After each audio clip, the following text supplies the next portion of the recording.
في أفلام بتدخلها وأنت عارف أصلًا إن المقارنة هتقتلها، لإنك من أول ما بتحط رقم 2 جنب اسم أي فيلم الناس بتحبه، أنت كده دخلت امتحان صعب جدًا، يا إما تكسب الرهان، يا إما تفتح على نفسك أبواب الغضب، وده تقريبًا هو إحساسي من اللحظة الأولى اللي سمعت فيها إنه في جزء تاني من فيلم السلم والتعبان، مش لإن الفكرة في حد ذاتها مستحيلة لأ، لكن لإن النوعية دي من الأفلام أصلًا مش من النوع اللي الناس مستنياه يرجع، يعني السلم والتعبان من الأفلام اللي عاشت عند الناس كده بطريقتها، بذكرياتها، بجمالها وبموسيقتها وبجوها من غير ما تحتاج تكملها. أول سؤال بيجي في بالك مش إنه هيبقى حلو والّا لأ خالص، السؤال اللي بيجي في بالك هو ليه أصلًا؟ أنا أحمد عقل والنهارده هنتكلم عن فيلم السلم والتعبان الجزء التاني بين قوسين لعب عيال. وقبل ما نبتدي لو لسه ما اشتركتش في القناة فدي فرصتك، اعمل سبسكرايب وفعل الجرس وما تنساش بقى اللايك لأن دعمكم فعلا بيفرق معانا جدا،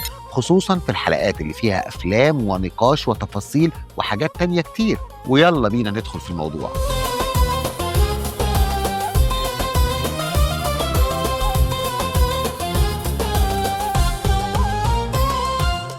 الفيلم بيدور حوالين أحمد وملك، اتنين بدأوا علاقتهم بشكل طبيعي جدا زي أي اتنين كده بيتقابلوا، وفي الأول كل حاجة بتكون حلوة والكلام سهل والمشاعر سخنة وشرارة البدايات بقى لسه موجودة وكل شيء فيه بريق، ولكن مع الوقت العلاقة دي بتكبر وبيحصل حب، وبعد الحب جواز، وبعد الجواز سنين طويلة ما بتعدي لحد ما نوصل للحظة اللي الفيلم بيبني فيها نفسه، إن العلاقة اللي كانت في يوم من الأيام فيها حرارة وشغف بقت مرهقة وهادية بزيادة وداخلة بقى في الروتين التقليدي بتاع الجواز. ومن هنا أحمد بيقرر إن هو محتاج ياخد بريك، مش طلاق ولكن مسافة، كأنه كده عايز يجرب يرجع للنسخة القديمة بتاعته قبل الجواز وقبل الالتزام وقبل التقل، قبل ما الحياة تبقى متكررة بالشكل ده. والفيلم بيلعب هنا على فكرة معروفة جدا وهي فكرة أزمة منتصف العمر، أو الراجل اللي بيبتدي كده يحس إن هو تايه ما بين اللي اختاره واللي كان ممكن يعيشه وما اختاروش. برضه لازم أقول إن الفكرة مش سيئة،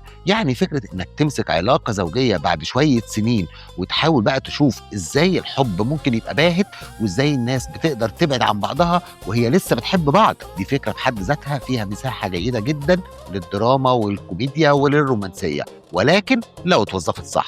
المشكلة عندي بقى إن الفيلم معرفش يعمل ده بشكل مقنع، أنا أصلا من البداية حتى قبل ما أشوف التريلر ما كانش عندي أي حماس حقيقي للفيلم، لأن مجرد فكرة إن إحنا رايحين نرجع تاني نفتح في أفلام قديمة كان ليها مكانة خاصة عند الناس دي عندي طول الوقت فكرة مقلقة جدا. ومش بتكلم هنا عن فيلم واحد، لأ، إحنا بقينا تقريبا في مرحلة إن إزاي أي فيلم قديم ناجح أو محبوب أو عليه شوية نوستالجيا يطلع واحد يقول لك أنا هعمل منه جزء تاني، وده بصراحة شيء أنا مش مقتنع بيه خالص في أغلب الأحوال، لأن مش كل فيلم ينفع يتكرر ولا كل نجاح قديم ينفع يتعاد استثماره بنفس السهولة. في أفلام بتعيش لأن هي مرتبطة بزمانها وبروح وقتها وبالناس اللي عملتها وقتها وبالإحساس اللي قدمته برضه وقتها، فلما تيجي بقى بعد 20 سنة أو أكتر وتحاول إنك ترجعها تاني لازم يبقى فيه مبرر فني حقيقي، مش مجرد اسم جاهز تضمن بيه فضول الناس، وده تقريبا اللي أنا حسيت إن هو حاصل هنا. أنا بصراحة شايف إن السلم والتعبان الجزء الثاني كان ممكن يبقى عندي أقل سوءا لو ما كانش شايل اسم السلم والتعبان، يعني لو كان مثلا اسمه لعب عيال ومكتوب على إنه فيلم جديد منفصل عن أي حاجة قديمة نعرفها كنا برضه هندخله التقييم ولكن من غير مقارنة. أول بقى لما تحط له الاسم ده أنت بنفسك فتحت باب للمقارنة، بل فرضت المقارنة على المشاهد غصب عنه، وساعتها مستحيل حد يدخل الفيلم ده من غير ما يقارنه بالجزء الأول، سواء في الأداء أو في الروح أو في الإحساس أو الموسيقى أو في الشخصيات أو حتى في الجو العام. وأنا بصراحة بقى شايف إن الجزء الأول يتفوق على الجزء الثاني بمراحل، مش لأن الجزء الأول أعظم فيلم في الدنيا، لا خالص، أنا أصلا مش من الناس اللي بتتعامل مع الجزء الأول على إنه تحفة خارقة، لكنه كان عنده شخصية، كان عنده روح، وكان عنده جو خاص بيه، كان بسيط كده من غير افتعال، وكان فيه ممثلين حاسين باللي هم بيعملوه، وكان عنده موسيقى عايشة معانا لغاية دلوقتي وجمل وحالة، وكل ده خلاه يفضل في الذاكرة. أما بقى الجزء الثاني فالمشكلة مش بس إن هو أقل من الجزء الأولاني، المشكلة إنه كمان مش قادر يقف لوحده. لو دخلنا مثلا في التمثيل فدي برضه من النقاط اللي أنا ما كنتش مرتاح لها خالص. أنا بصراحة ما حسيتش إن في أداء تمثيلي قوي جدًا يقدر يشيل الفيلم. عمرو يوسف واضح إن هو بيحاول، وده باين فعلًا، تحس كده إن هو داخل الشخصية وعايز يطلّع منها تفاصيل، وعايز يقدّم بقى الراجل التعبان المتلخبط الزهقان، تايه ما بين حياته وزواجه وحنينه لنسخته القديمة، لكن مع ذلك كل ده بالنسبة لي ما وصلنيش. يعني أنا شايف المحاولة لكن ما اندمجتش معاها، وما حسيتش إن الشخصية شدّتني أو خلّتني متورّط عاطفيًا معاها. أسماء جلال كذلك، الكيميا بينها وبين عمرو يوسف بالنسبة لي كانت في أحسن أحوالها عادية، يعني لا هي منفّرة أوي ولا هي مقنعة أوي. أوقات كده تحس إن المفروض يبقى في حرارة أو توتر أو شجن أو حنين بين الشخصيتين، لكن اللي بيوصل لك إن هم بيقولوا الكلام المطلوب وخلاص، من غير حتى ما المشاعر نفسها توصل، وده بيضرب الفيلم في مقتل، لأن الفيلم أصلًا قايم على العلاقة دي. لو العلاقة نفسها ما دخلتش دماغك يبقى الفيلم كله هيخسر من أساسه. لو هادوّر على حد شدّني نسبيًا في الفيلم فممكن أقول فدوى عابد، ويمكن كمان حاتم صلاح، لأن حاتم صلاح أنا عندي إحساس إن الفيلم أصلًا مستخدمه في مساحة مش شبهه، أو بالأصح مش شبه النسخة اللي الناس عرفتها منه. النوعية اللي طلع بيها هنا والكوميديا اللي راكبة على شخصيته فيها طابع كده من الرفاهية شوية أو إفيهات ناس غنية، بصراحة ما دخلتش معايا خالص. أنا أصلًا النوع ده من الكوميديا بيتعبني، فما بالك بقى لما النوع ده من الكوميديا يطلع من ممثل أنا متعود أشوفه في منطقة تانية خالص. حتى وهو بيحاول ما حسيتش إن هو في مكانه الطبيعي. أما بقى فدوى عابد فشايف إن هي من القليلين اللي فعلًا كان عندهم حضور كبير جدًا في الفيلم، يعني في وسط كل الحالة المهزوزة دي كانت واحدة من العناصر اللي تقدر تقول إن هي على الأقل واقفة على أرض ثابتة نسبيًا. وكمان ماجد المصري من الناس اللي تقدر تقول إن هم قدروا يقدموا شيء مقبول في وسط سكريبت أصلًا مش مساعد حد، ولكن في المجمل أنا شايف إن الأداء بشكل عام من العادي للأقل من العادي، باستثناء مناطق بسيطة جدًا. وده مش معناه إن الممثلين وحشين، لأ، لكن كل ما كان النص ضعيف والشخصيات نفسها مهزوزة والعلاقات اللي ما بينها مش راكبة، طبيعي جدًا إن الناتج ما يبقاش قوي. ولو هنتكلم بقى على الناحية البصرية فهنا لازم أدي الفيلم حقه في نقطة معينة، التصوير حلو وده شيء واضح جدًا، في كادرات نظيفة وفي مواقع تصوير شكلها جذاب جدًا، وفي شغل واضح على إنك تشوف أماكن كبيرة وبيوت فخمة ومساحات شيك بصرية، وده شيء أنا لا أنكره، بالعكس الفيلم شكله حلو في لحظات كتيرة جدًا. لكن هنا المشكلة القديمة بقى، الشكل لوحده ما يكفيش.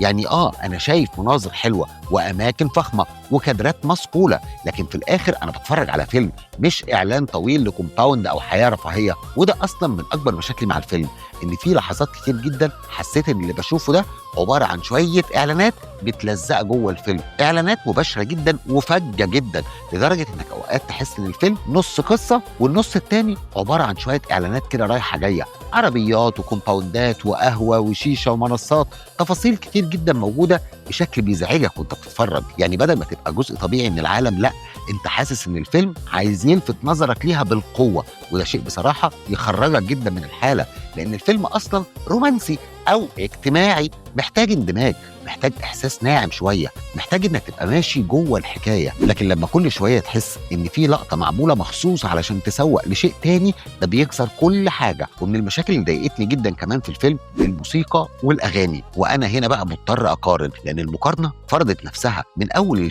الفيلم اتسمى السلم والتعبان الجزء الثاني.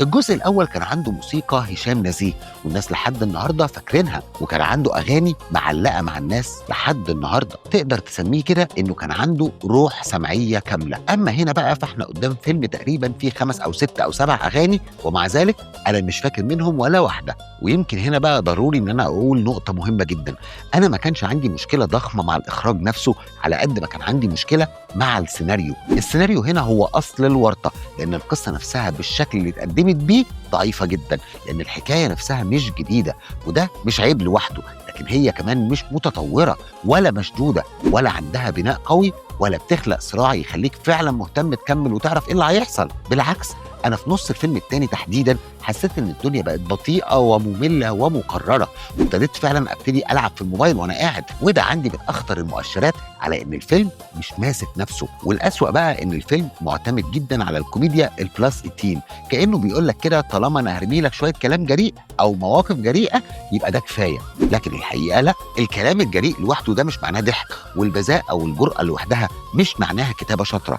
أنا عندي قاعدة بسيطة جدًا، لو الفيلم بلس 18 ونجح إن هو يضحكني يبقى تمام، لكن لو هو بلس 18 ومش مضحك ومش درامي ومش رومانسي، أومال هو رايح فين؟ وده بيدخلنا على نقطة تصنيف الفيلم. أنا بصراحة مش فاهم إزاي فيلم زي ده تصنيفه يفضل قريب من سن صغير نسبيًا. الفيلم من النوع ده بالنسبة لي على الأقل مش مناسب تمامًا للفئة اللي أقل من 21 سنة، لأن اللي جوه الفيلم نفسه وطريقة طرحه والنبرة العامة كل ده مش راكب خالص على فكرة يلا ندخل جمهور أصغر. أما بقى بخصوص النهاية فدي كمان من المناطق اللي عندي معاها مشكلة، لأن أنا عندي أصلا أزمة مع نوعية الأفلام اللي بتصر في الآخر على نهاية سعيدة بالعافية لمجرد إن هم شايفين إن هو ده المطلوب، مع إن كل اللي حصل قبلها ما يوصلش أبدا للنهاية دي. وباللي شفته هنا أنا شايف إن النهاية المنطقية أصلا ما كانتش تبقى المفروض تبقى بالروح دي، لكن واضح جدا إن الفيلم اختار الطريق الأسهل، ختمة مريحة والناس تنبسط وخلاص، وده بالنسبة لي ما كانش مرضي إطلاقا. وفي كمان نقطة مهمة جدا، وهي إن الفيلم من وجهة نظري مش متصمم علشان يحكي حكاية أصلا على قد ما هو متصمم علشان يخدم أكتر من غرض بره الحكاية. أنا عندي إحساس كبير أصلا إن الفيلم اتعمل علشان يروج لحالة معينة، مكان معين، لفكرة لايف ستايل معينة والجو معين، وبعدها لزقوا عليه اسم السلم والتعبان، وده علشان ياخدوا دفعة النوستالجيا على الجاهز. يعني الفيلم بالنسبة لي واضح جدا ان هو بيلعب على حب الناس للجزء الاولاني وعلى الفضول الطبيعي اللي هيخلي اي حد يشوف الافيش ويقول ايه ده السلم والتعبان الجزء الثاني، خليني اشوف. وده اشتغل فعلا تسويقيا، لكن التسويق شيء وقيمة الفيلم شيء تاني خالص. فلو جينا بقى للخلاصة، انا بالنسبة لي السلم والتعبان 2 فيلم ما عجبنيش ابدا. مش بقول اسوأ فيلم في التاريخ لا،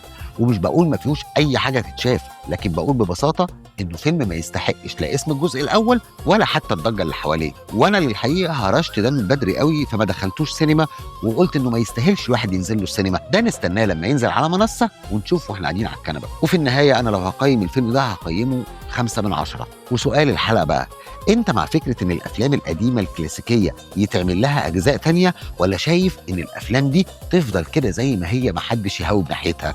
ولو شفت السلم والتعبان الجزء الثاني قول لي بصراحة، هل انا بكلامي ده ظلمته، ولا انت كمان شايف ان الفيلم متلزق في اسم كبير ومش شبهه؟ لو عجبك الفيديو ما تنساش اللايك والشير والسبسكرايب، وسيب لنا بقى رايك في الكومنتات علشان موضوع الاجزاء الثانيه ده بصراحه محتاج وقفه كبيره. انا احمد عقل ودي كانت حكايتنا النهارده، وزي ما دايما بنقول الحكايات كتير لكن سقراط بس هو اللي عنده الحكايه الصح.